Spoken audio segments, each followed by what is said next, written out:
warahmatullahi wabarakatuh. Kembali lagi di channel saya, lagi-lagi di kelas Bu Enti Krisnat, masih terkait dengan skripsi, dunia perskripsian kita semua ya, pejuang skripsi, semangat. Teman-teman, langsung saja saya kali ini tuh cuman mau memperjelas lagi terkait dengan yang namanya fenomena dalam penelitian. Kalian saya lihat masih bingung terkait dengan fenomena. Saya akan lebih detailkan lagi ya, biar kalian tuh paham gitu ya, fenomena itu apa. Jadi di video ini cuman kita bahas fenomena pure aja, jadi juga nggak lama juga. Yang penting contohnya ya, saya nggak perlu menceritakan ya, saya nggak perlu menceritakan definisinya apa lagi, jenis-jenisnya atau apalah ya, secara teoretikal itu nggak perlu saya jelaskan lagi karena sudah ada di buku kalian masing-masing dan di video sebelumnya. Sekarang saya kasih contoh aja, kadang kalian tuh bingung fenomenanya di sebelah mana. Oke, langsung saja teman-teman. Kalau di video yang pertama saya menjelaskan yaitu terkait dengan perpindahan artis YouTube, perpindahan artis televisi ke artis YouTube, itu adalah fenomena.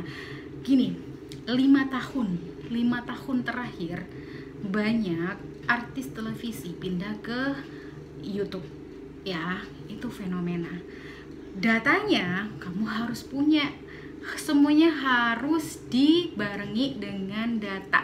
Banyak banget teman-teman berbicara fenomena tapi tidak ada landasannya ya, tidak ada landasan yang bisa memperkuat fenomena tersebut. Siapa yang bilang banyak yang pindah ke YouTube ya? Kalau ngomongnya nggak ada datanya, jangan bilang itu fenomena ya, jangan bilang itu jangan bilang kalau itu layak untuk diteliti. Kamu harus kuat dalam penelitian tuh, bener-bener deh yang namanya data itu harus kuat banget. Jadi caranya bagaimana? Saya ambil contoh yang lain, itu kan salah satu contoh. Cara yang kedua adalah selama contoh yang kedua adalah ini terkait dengan penelitian saya dulu sih ya. Sedikit aja saya jelaskan, yaitu terkait dengan fenomena para di 6 tahun 7 tahun terakhir banyak sekali warung kopi bermunculan. Berarti banyak sekali yang namanya orang mengkonsumsi kopi di sela-sela istirahat mereka atau pekerjaan mereka di kantor atau pulang dari kerja ya, pulang dari kantor mampir dulu janjian sama teman-teman untuk ngopi di coffee shop ataupun warung kopi tradisional ya. Itu fenomenanya sudah ada. Jadi pengguna kopi di Indonesia berarti banyak dong fenomenanya, berarti tinggi sekali penikmat atau pengguna kopi yang ada di Indonesia. Nah, maka dari itu saya carinya datanya adalah pengguna kopi di Indonesia, penikmat nih ya, penikmat kopi atau pengguna kopinya di Indonesia. Saya cari datanya di dinas apa, di badan apa gitu ya, peningkatan pengguna kopi di Indonesia. Dari tahun sekian sampai sekian, biasanya saya ambil 5 tahun atau 6 tahun terakhir itu meningkat. Itu berarti benar fenomenanya, just like that, cuman seperti itu.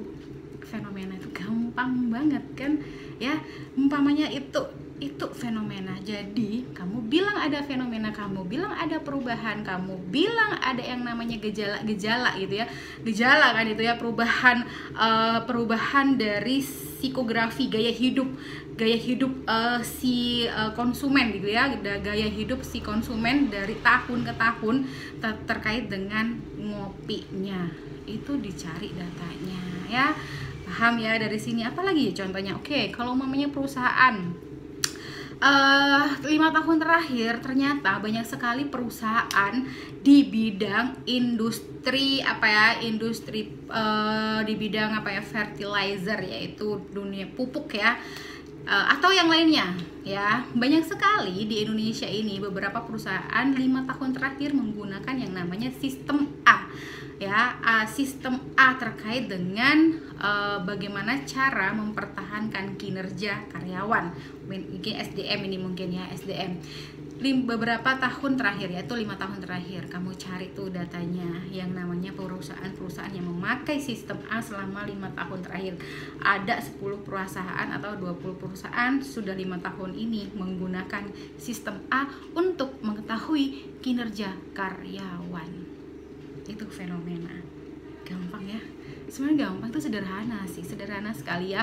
Kalau saran saya sih, kalau untuk sarjana S1 itu ya, ya nggak perlulah terlalu yang ya terlalu dalam banget. Tapi kalau umumnya mau dalam banget, ekstrim banget ya, yang anti mainstream gitu ya, ya boleh gitu ya. Tapi kalau memang kalian memang mampunya, diketahui dulu kapasitas kalian tuh sejauh mana. Kalau itu memang tidak sesuai dengan kapasitas kalian, mending nggak usah deh ya. Yang penting kalian udah jelas fenomenanya, data dari fenomenanya itu juga jelas. Cus, langsung sikat ya. Nanti saya juga jelasin gapnya seperti apa. Jadi itu aja terkait dengan fenomena. Intinya fenomena itu harus dibarengi dengan yang namanya data. Kamu bicara fenomena terakhir 5 tahun terakhir, datanya mana? Oke, gitu ya. Thank you, terima kasih banyak. Semoga bermanfaat dan assalamualaikum warahmatullahi wabarakatuh. Bye.